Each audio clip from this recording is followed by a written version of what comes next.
देखो आज जो हम लोग बात करेंगे ना ये थोड़ा टेक्निकल होगा, तो प्लीज़ ध्यान से देखिएगा वीडियो को। और थोड़ा हम लोग इस इम्पैक्ट के नज़रिए से भी देखेंगे कि आखिर ये जो दो तरीके के जो कार्स हैं जिनके बारे में आज हम लोग डिस्कशन कर रहे हैं, इनका एनवायरनमेंट पे किस तरीके से इम्पैक्ट पड़ रहा है। तो ये भी जानना बहुत ज़रूरी है आपके लिए, हमारे लिए। तो कुछ ना कुछ नया ही सीखोगे यार, कुछ ना कुछ नया ही जानोगे, तो देख के जाना। हेलो फ्रेंड्स, आप सभी का स्वागत है हमारे इस चैनल में जिसका नाम है द सस्टेन शो। आज हम बेसिकली बात करने वाले हैं कि जैसा कि आपने देखा ही होगा, आपने न्यूज़ में भी सुना होगा कि टेस्ला कंपनी इंडिया में आने वाली है। और टेस्ला कंपनी क्या बनाती है? बेसिकली वो बनाती है बैटरीज़, वो बनाती है अपने इलेक्ट्रिक व्हीकल्स, और वो इलेक्ट्रिक व्हीकल्स लेके आ रही है इंडिया में। तो आज हम लोग इसी बारे में डिस्कशन करेंगे यार कि जो टेस्ला कंपनी है, जो एलन मस्क की कंपनी है, क्या वो इंडिया के एनवायरनमेंट बदलने में कुछ मदद कर सकती है।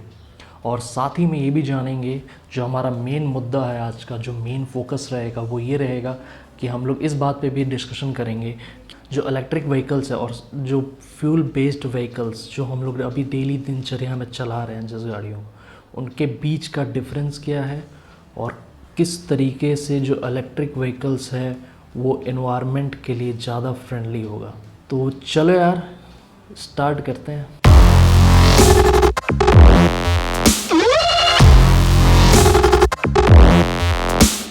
तो यहाँ पर सबसे पहले मेन मुद्दा डिस्कस करने से पहले हम लोग थोड़ा टेस्ला कंपनी के बारे में जान लेते हैं कि आखिर ये जो टेस्ला कंपनी है ये क्या सर्विसेज प्रोवाइड करती है। तो मैं यहाँ पर आपको बताना चाहूँगा कि Tesla company American based company है। ये मेनली इलेक्ट्रिक व्हीकल्स और क्लीन एनर्जी में डील करती है। टेस्ला जिन प्रोडक्ट्स में काम करती है उसमें आता है आपका electrical vehicles, battery energy, solar panels, solar roof tiles. तो ये सब जो भी क्लीन एनर्जी वाले प्रोडक्ट्स है ये इनमें डील करती है। तो यहाँ पर मैं आपको ये भी बताना चाहूँगा जो टेस्ला कंपनी है उसकी जो फाउंडेशन है वो 2003 में रखी गई। एलन मस्क इसमें एक एज ए इन्वेस्टर इन्होंने एंट्री लिया था। और अभी के हिसाब से मैं आपको ये बता दूं कि ये जो कंपनी है ये भारत में आ रही है अपने इलेक्ट्रिकल व्हीकल्स को लेकर, और इन्होंने पहला अपना रजिस्टर्ड ऑफिस बेंगलोर में खोल रखा है। ये इंडिया में बेसिकली इलेक्ट्रिकल कार्स को इंट्रोड्यूस कर रही है। तो आज हमारा जो मुद्दा है वो यही रहेगा कि आखिर लोग खुश क्यों हैं। लोग खुश इसलिए हैं कि इलेक्ट्रिकल व्हीकल्स इंडिया में आ रही है, इलेक्ट्रिकल कार्स इंडिया में आ रही है, लोगों को नया तरीके से चलाने को मिलेगा, नई एक टेक्नोलॉजी यूज़ करने का मौका मिलेगा। या लोग इस बात के लिए खुश हैं जो CO2 एमिशन है वो एज़ कम्पेयर टू जो फ्यूल बेस्ड कार वो कम होगा।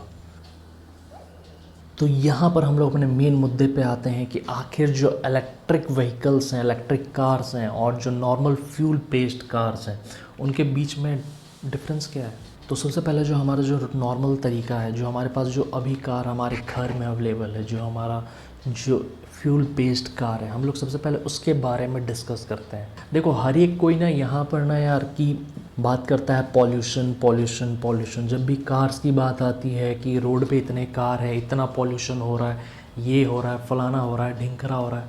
लेकिन हमारे को ये भी जानना बहुत ज़रूरी है क्या उसको बनाने में कोई पॉल्यूशन नहीं हो रहा है। आखिर वो बन तो फैक्ट्री में ही रहा है ना, वहाँ पर कुछ ना कुछ पॉल्यूशन तो होता ही होगा। कुछ ना कुछ जो ग्रीन हाउस गैसेज हैं ये factories during the making of these cars ये तो प्रोड्यूस करती ही होंगी। तो हम लोग आज जो डिस्कशन करेंगे वो मैन्युफैक्चरिंग से करेंगे। और यहाँ पर सबसे पहले मैं आपको बताना चाहूँगा कि जो हमारे फ्यूल बेस्ड कार्स होते हैं उनको शुरुआत से लेकर एंड तक बनाने में जब वो शोरूम में जाते हैं तो उसके बीच में बहुत सारी प्रोसेसेस, बहुत सारे स्टेप्स हैं जो किसी भी फैक्ट्रीज़, किसी भी इंडस्ट्री में उठाए जाते होंगे। बहुत से ऐसे प्रोसेस होते होंगे जिसके थ्रू वो जो पूरा कार है वो पूरा कार मेकिंग प्रॉपर एक डिज़ाइन बनाता है। मैं यहाँ पर ये बताना चाहूँगा जो process of making a fuel based car है वो 7 metric tons of CO2 emit करता है। और जो कि वो तो अभी सिर्फ बन रहे हैं, बनने के बाद तो ये अलग ही भौकाल मचाते हैं। तो यहाँ पर मैं आपको ये भी बताना चाहूँगा यार कि जो कार है ऑन एन एवरेज एक साल में 20,000 किलोमीटर चलती है, और इस 20,000 किलोमीटर के चलने तक में 5.2 metric tons of CO2 produce करती है एक साल में। समझ रहे हो, बनने में 7 मेट्रिक टन्स, पूरा एक साल में 5.2 मेट्रिक टन्स। तो अगर हम लोग बात करें लाइफ स्पैन की कि आखिर जब से कार बनना स्टार्ट हुई है टिल दी एंड कि हाँ जब कार बन के एकदम कबाड़ जैसी हो गई है, वो ठप पड़ गई है, तो ये जो पूरा जो लाइफ स्पैन है कार का, उसमें ये 57 metric of tons of CO2 produce करती है, जो कि बहुत ज़्यादा है। और ये सिर्फ मैं एक कार का बता रहा हूँ, दुनिया में, दुनिया छोड़ो सिर्फ इंडिया में कितनी कारें चलती हैं सोचो। तो यहाँ पर आपने जान लिया कि भैया जो एक कार है वो बनने से लेकर बिगड़ने तक का जो उसका जो कार्बन एमिशन है वो क्या है। लेकिन हमारे को ये भी जानना ज़रूरी है ना कि यार जो कार हम लोग चलाते हैं उसको चलाने के लिए हमारे को किस चीज़ की ज़रूरत पड़ती है। फ्यूल की ज़रूरत पड़ती है, डीजल एंड पेट्रोल। तो ये जो डीजल एंड पेट्रोल है ये हम लोग धरती के अंदर से निकालते हैं, माइनिंग करते हैं इसकी on the basis of sea level पे और on the basis of land level पे। लेकिन जब इसको माइनिंग करते हैं, जब इसको निकालते हैं, तो क्या ये वो उसी फॉर्म में होता है कि जो हमारे पेट्रोल पंप्स में हम लोग जो तेल भरवाते हैं उसी फॉर्म में ये रहता है? ऐसा तो है नहीं ना। इसको रिफाइनरीज़ के थ्रू बहुत सारे प्रोसेसेस किए जाते हैं, उसके बाद ये पेट्रोल पंप में आता है। लेकिन जो रिफाइनरीज़ में ये जो प्रोसेस किए जाते हैं, इसके हर एक प्रोसेस में ये एक इन्वायरमेंटल इम्पैक्ट छोड़ता है, इन्वायरमेंटल फुटप्रिंट्स बनाते जाता है। अब समझने की बात यह है कि आखिर ये जो इन्वायरमेंटल इम्पैक्ट है ये कैसे छोड़ रहा है, क्या ऐसे प्रोसेसेस किए जा रही हैं। देखो सिंपल सा समझो, तेल आ रहा है जहाँ से वो माइनिंग की जा रही है, माइनिंग करने के बाद वो जब रिफाइनरीज़ में आ रहा है तो उनको सेग्रीगेट किया जाता है, डिफरेंट सेक्शंस में बांटा जाता है कि कुछ उसमें से कुछ जो फ्यूल है वो एरोप्लेन्स के लिए जाती है, कुछ जो है हमारी पेट्रोलियम जेलीज जो बनाती हैं, समझ ही गए होगे मैं किसकी बात कर रहा हूँ। तो उनमें से कुछ जो है वो हमारी बाइक्स एंड कार्स के लिए जाती हैं, पेट्रोल एंड डीजल। तो ये सब जो प्रोसेस सेक्शन जब बांटा जाता है, ये सब जो सेग्रीगेट किया जाता है, तो इन सब प्रोसेसेस के बीच में बहुत बड़ी मात्रा में methane gas, nitrous oxide and carbon dioxide release करता है। और वो सब कहाँ जा रहा है? सांस लेते हो, इन्वायरमेंट में जा रहा है ना भाई, तो होगा ही ना पंगा। इस तरीके के ग्रीन हाउस गैसेस बहुत प्रॉब्लमेटिक है। और मैं यहाँ पर आपको एक चीज़ बताना चाहूँगा कि हर एक दिन every day at least 95 barrels of oil produce किया जाता है, जो कि 767 million of tons of CO2 produce करता है। तो यहाँ पर आप समझ रहे होंगे कि आखिर जो फ्यूल बेस्ड कार्स रहती हैं उनका तरीका क्या है, वो कितना कार्बन अमिट करती हैं, अपने कौन कौन से प्रोसेसेस के टाइम वो कार्बन एमिशन उनका ज़्यादा रहता है, कम रहता है। तो ये सब आपने जान लिया। ऑन रोड में उसका क्या हिसाब किताब रहता है कार्बन एमिशन का, और उसके लाइफ स्पैन के बारे में आपने जाना।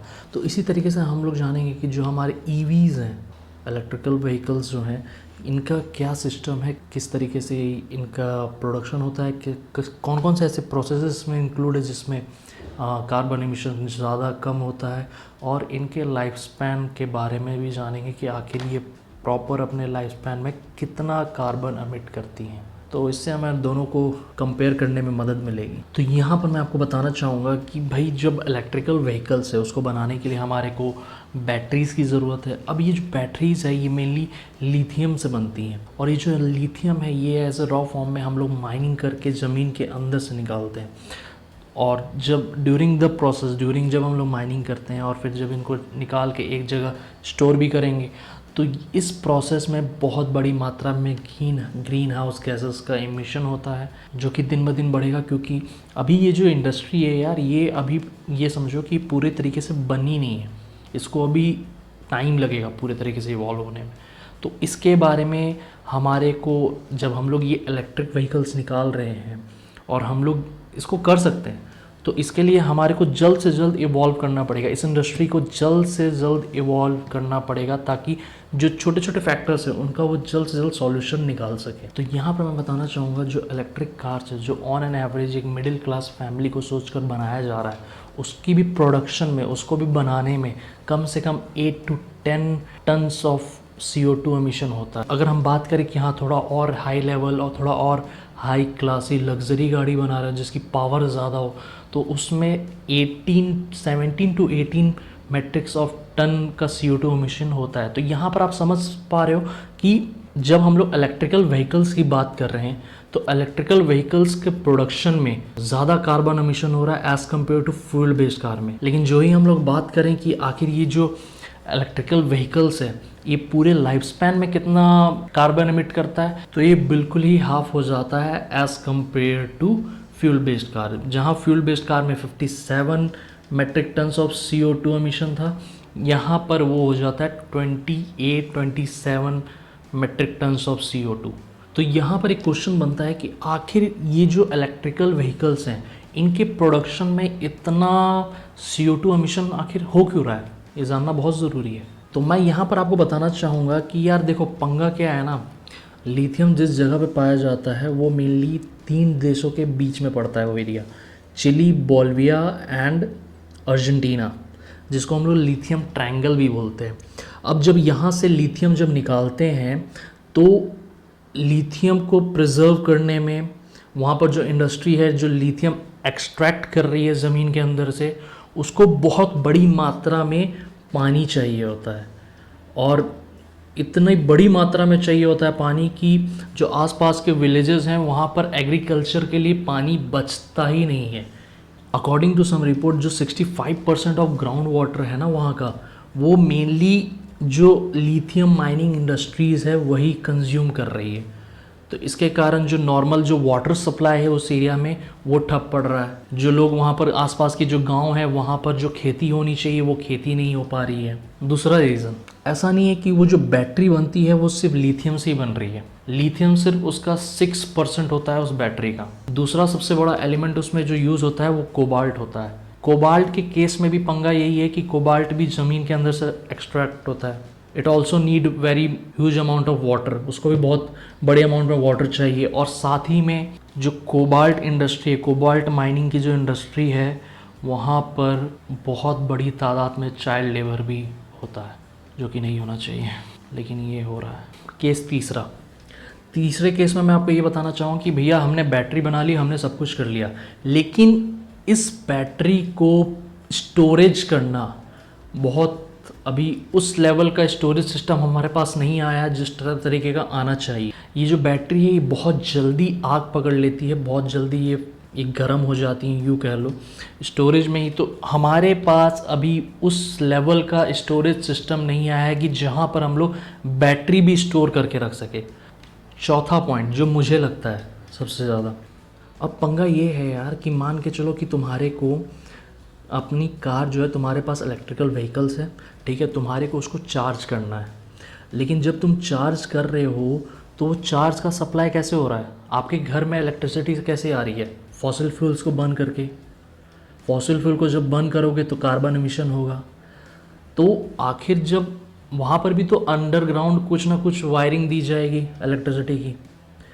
तो हमारे को इसका एक सिंपल, साधारण और एक सही तरीका, क्लीन एनर्जी को यहाँ पर अपनाना बहुत ज़रूरी है।